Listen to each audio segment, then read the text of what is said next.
Discuss these new voting restrictions is Devon Crawford. He's a staff director at the Trotter Collaborative for Social Justice at Harvard Kennedy School. Welcome to BNC, Devon. Thank you so much for joining us, sir. Thank you a great deal for having me, Tashani. And now these new bills would largely impact voters of color. That's what we're hearing, despite no evidence of voter fraud in the 2020 election. Are we in a new Jim Crow era, in your opinion?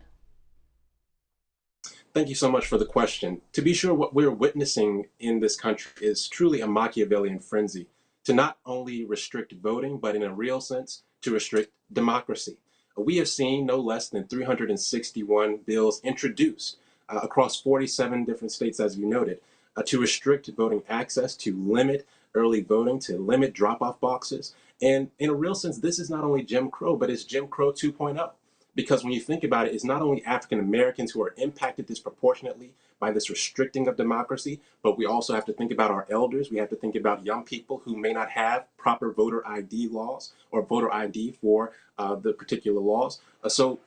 We must be very clear that this is a matter of restricting the franchise, of restricting our democracy, and we must ever be vigilant to strategize and create tools so that all of our people can have access to the voting franchise. And Devon, there's so much in this bill. I mean, can you just kind of break it down and explain how it will impact, if so, minority voters now and in the future? Absolutely. For instance, we've seen in Georgia, where we've seen historic elections of two Democratic senators, Reverend Raphael Warnock and John Ossoff, as well as flipping the state blue to support President Joe Biden, the introduction of Senate Bill 202. Which not only restricts early voting in the state of Georgia, but check this out, it also makes it a crime to give water to voters who are standing in line or snacks to voters who are standing in line. So you have to think about how this affects differently abled persons who are voting, elderly persons who are voting. We have to think about voter caging and how this allows anyone to file an unlimited amount of challenges to voters in their county, thus backing up the process of counting votes. We have to think about the ways that it targets drop-off boxes, which are helpful for people who are trying to vote early, voting absentee, particularly in this last election cycle where we saw the mail was slowed down. So this is a very intentional backlash to what we've seen in 2020 and in the runoffs of January 2021. And we must be vigilant. This is something that we must continue to push back on. We must continue to fight for the very crown jewel of the civil rights movement, which was the Voting Rights Act and the right for all citizens to participate in this democracy.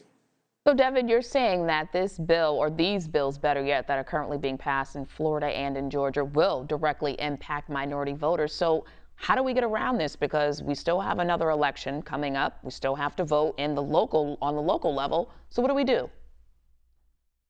Absolutely. So at the same time where we see 361 bills that are introduced to restrict voting, there have been 800 plus bills that have been introduced to expand voting. So when we think about expanding early voting, which has been used by African American congregations with their souls to the polls efforts. We think about working class people who can't stand in line on election day for an hour or longer. We have to improve access from multidisciplinary measures. So from early voting, from absentee voting to easing voter ID laws, so that we're not meeting or creating disproportionate responses to an issue of voter fraud, which was the big lie we understood from the 2020 election cycle in the last administration. So while we're seeing a flood of legislation meant to restrict voting, I'm also encouraged by the ways that we are seeing the introduction of legislation to expand access by champions in Congress